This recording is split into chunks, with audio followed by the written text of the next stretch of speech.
están una vez más en Vivencias Victoriosas para JCG Discapacidad Nacional. Tengo el gusto de conversar hoy con una mujer militante, activista y feminista, ardua defensora en los derechos de las personas con discapacidad, comprometida en la difusión para visibilizar la problemática de mujeres monomarentales en toda la República Argentina, con el fin de constituirse asociación civil. Tengo el gusto de recibir y conversar hoy con la señora Karina Herrera. ¿Qué tal, Cari? ¿Cómo estás? Bienvenida. Muchas gracias por esta presentación y por este espacio, a vos y a Juan Carlos, por estar siempre difundiendo los derechos de las personas con discapacidad. Y sí, es un emprendimiento que viene desde hace un tiempito, ¿no? Esta agrupación donde nos fuimos encontrando mujeres que criamos solas, mujeres que formamos familias monomarentales. ¿Por qué monomarentales? Ya que siempre se utilizó el otro término, el monoparentales.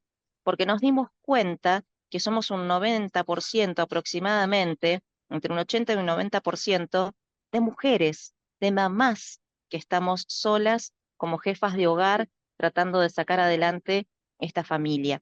Y justamente por la falta de apoyo, ¿no? Por una cuestión que viene muy arraigada en cuanto a que, bueno, te separaste, hacer reclamo vía judicial, y vía judicial, si no tenés un buen abogado, tarda mucho, y con un buen abogado también tarda, y mientras tanto, esos hijos, esas hijas, que antes tenían un papá y una mamá, de repente tienen solo una mamá que tiene que dividirse en mil para poder llegar a cumplimentar el acceso del dinero, ¿no? Decir, bueno, ¿cuántas horas más tengo que trabajar para poder solventar este hogar que ahora está a mi cargo solamente?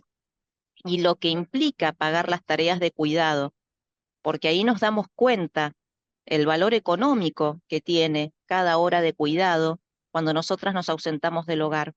Me costó mucho personalmente hacerles entender a muchos varones de diferentes agrupaciones y espacios políticos por qué es esta desigualdad. Me dice, pero la mujer sale a trabajar y listo. No, la mujer para salir a trabajar le tiene que pagar a alguien que la reemplace. Entonces tiene que haber alguien que limpie, alguien que retire el niño o la niña de la escuela, que le prepare la comida, que se fije si tiene tareas para hacer, mientras la madre está trabajando fuera del hogar. Entonces no es lo mismo, porque si vos trabajás 8 horas y tenés que pagar mínimo 4 o 5 horas de cuidado, en tu bolsillo quedan solamente 3 horas de trabajo. Esa es la realidad del empobrecimiento, y por eso esta campaña que sacamos respecto a juntar fondos y conformar la asociación civil, porque necesitamos tener una representación, una personería que nos represente a nosotras con nuestras necesidades particulares. Y esto se acrecenta, Moni, cuando hay discapacidad. Ya es Claro. otro ingrediente más, es otro Quería, ingrediente más. quería preguntarte un poquito acerca, bueno, de los orígenes. Ya entendemos por esta explicación cómo surge la necesidad de tener una representación de esta problemática tan particular y tan específica. Las mamás criando, bien como vos decías y explicabas, las familias monoparentales en toda la Argentina. ¿Cómo nace este impulso y cómo se van organizando a fin de llegar a constituirse como asociación civil? Contanos brevemente todos estos pasos y después quiero preguntarte la situación actual en relación a las políticas públicas. Primero comentarnos a todos un poquito cómo fue este impulso y cómo se fue generando esta motivación en toda la Argentina. Mira, todo aparece con justamente el movimiento feminista, ¿no? El Ni Una Menos, el pañuelo verde por el tema del derecho al aborto, y ver cómo las mujeres poco a poco van tratando de ganar espacios y de visibilizar lo que nos está pasando. Y ahí, con la pandemia, justamente crece la necesidad. ¿Por qué? Porque hubo muchas que empezaron a trabajar desde la casa, hubo muchas que se quedaron sin trabajo, y las monomarentales somos una agrupación que nació así de manera federal, y nos dimos cuenta que necesitábamos esa representación porque no está, lamentablemente no está, no existe esa figura. y dijimos, nosotras también necesitamos tener una representación. Y de hecho, luego de mucho hablar con las compañeras de Ni Una Menos, salimos el 3J del año pasado con el lema Maternar es político, porque requiere, como estábamos hablando en la pregunta anterior que yo te estaba explicando, requiere todo un movimiento, todo un cambio a partir de que se rompe esa familia tradicional de papá y mamá y pasa a ser solo mamá.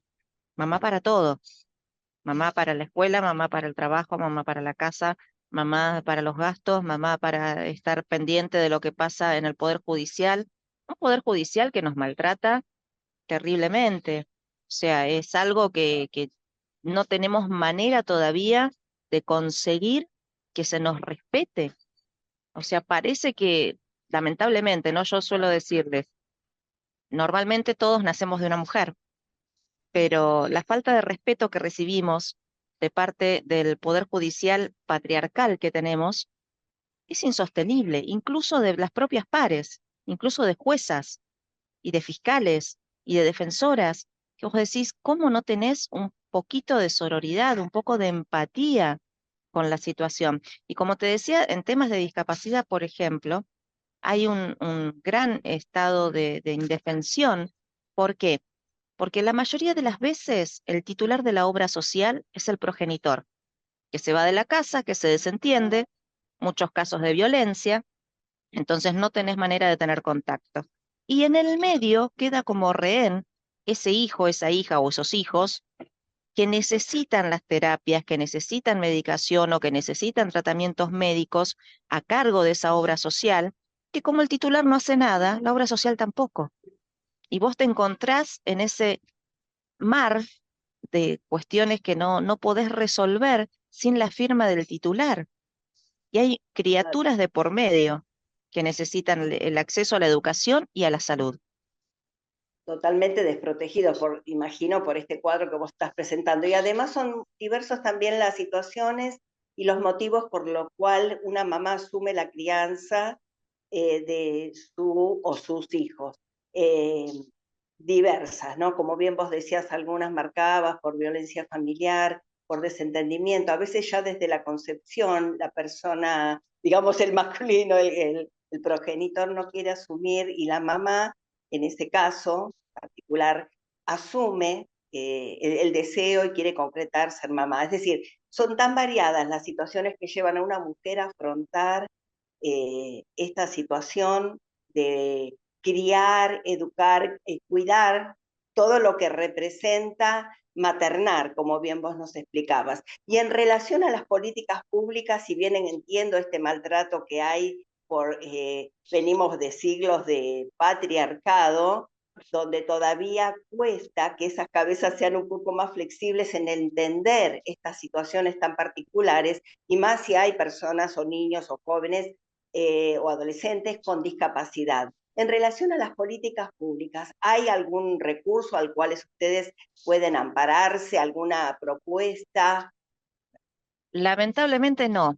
Teníamos el proyecto de ley FACA, que era obtener un tipo de fondo que el Estado pueda de esa manera garantizarle el acceso a las familias monomarentales a la subsistencia mínima para que esos hijos y esas hijas no crezcan debajo de la línea de pobreza, que es lo que está pasando hoy en día, ¿no? Tenemos una cantidad importante de niñez, de niños, niñas y adolescentes que están bajo la línea de pobreza, que comen una sola vez por día, y para poder implementar eso, obviamente se necesitaba un presupuesto.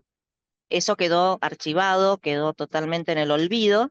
Y otro tema es que ANSES nos reconozca como familias monomarentales. ¿Por qué? Volvemos a lo mismo.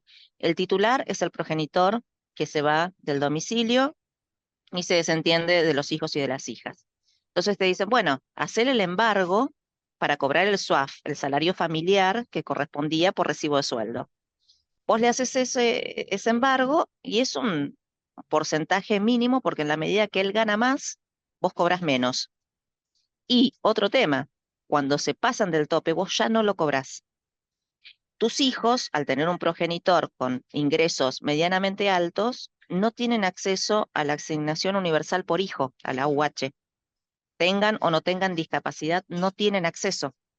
Si tienen discapacidad y tienen un progenitor que es propietario, que gana bien, etcétera, no tiene acceso a la pensión que antes se daba por un contexto socioeconómico desfavorable. Ahora eso está discutible, ahora eso está bajo la lupa, si realmente les corresponde o no les corresponde la pensión, incluso a los adultos, que estaba impulsada la ley por invalidez laboral para que tuviésemos la pensión no contributiva por invalidez laboral los adultos entre 18 y 65 años, que por la condición de discapacidad no pudiéramos trabajar. Hoy en día eso también está en discusión.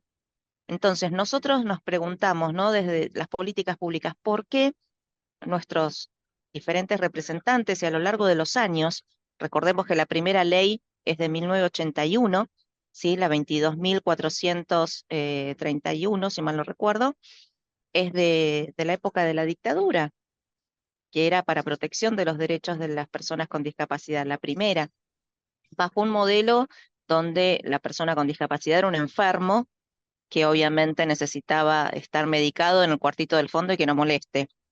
Hoy en día que se busca pasar al modelo social dentro de las políticas públicas, por ejemplo, la Agencia Nacional de Discapacidad pasó al Ministerio de Salud, o sea, volvemos a la categoría de enfermos, ¿sí? Y cuanto más o menos enfermos estemos, es la condición que van a tener en cuenta para otorgarnos o no la pensión. Entonces, no tenemos una política pública que proteja, por ejemplo, a los niños, niñas y adolescentes que están en situación de discapacidad ante el alto desempleo, ante la imposibilidad del monotributo social, que está también muy discutido. Entonces, estamos en una situación muy compleja en ese aspecto, Moni. Sí, entiendo perfectamente. Ahora los pasos a seguir. Ustedes están con este impulso para llegar a ser o constituirse Asociación Civil Monoparentales Argentina. Monomarentales es Monomarentales. exacto. Y ahora están por ya alcanzar este objetivo, según tengo entendido. Estamos en la búsqueda, hemos recibido muchísimas donaciones, estamos súper agradecidas a todos los que colaboraron. O sea, tuvimos un impulso también de que Inés Esteves, que es una gran referente en respecto a una mamá que tiene hijas con discapacidad, nos compartió nuestros videitos en las historias. En fin, hemos recibido mimos de diferentes personas influyentes y la verdad estamos muy agradecidas de que nos brinden este espacio y estamos tratando de llegar al importe porque, bueno, hay que pagar escribanía, las chicas tienen que viajar, nos tenemos que reunir, constituir y certificar toda el acta, la firma, todas las cuestiones burocráticas que significa formar una asociación civil y que todo eso requiere gastos, por supuesto. Después tenemos que pagar contadora o contador para tener todos los papeles a nivel AFIP, etcétera, quit, tener todo como Todo en corresponde. regla. Sí, que eso es complejo. Es un proceso complejo, pero es necesario para poder tener esa personería jurídica que nos represente a nivel federal, todas las provincias de la Argentina, a todas estas familias monomarentales que hoy la están pasando muy mal. Se están pasando mal los hogares donde hay dos personas que pueden salir a hacer changas o a buscarse la vida de alguna manera.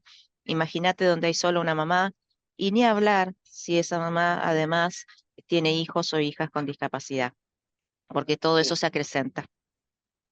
El cuadro es muy delicado, lo entiendo, y vamos a hacer también desde nuestro lugarcito, desde JCG Discapacidad Nacional, está abierto para compartir todo el material que vos nos enviaste, todas las promos ahí, pero bueno, queremos que esto se siga difundiendo y que cada uno en forma personal, además de este lugar de encuentro que tenemos con muchos amigos y amigas, también lo sigamos difundiendo para que podamos de esa manera también apoyar y que alcancen este logro.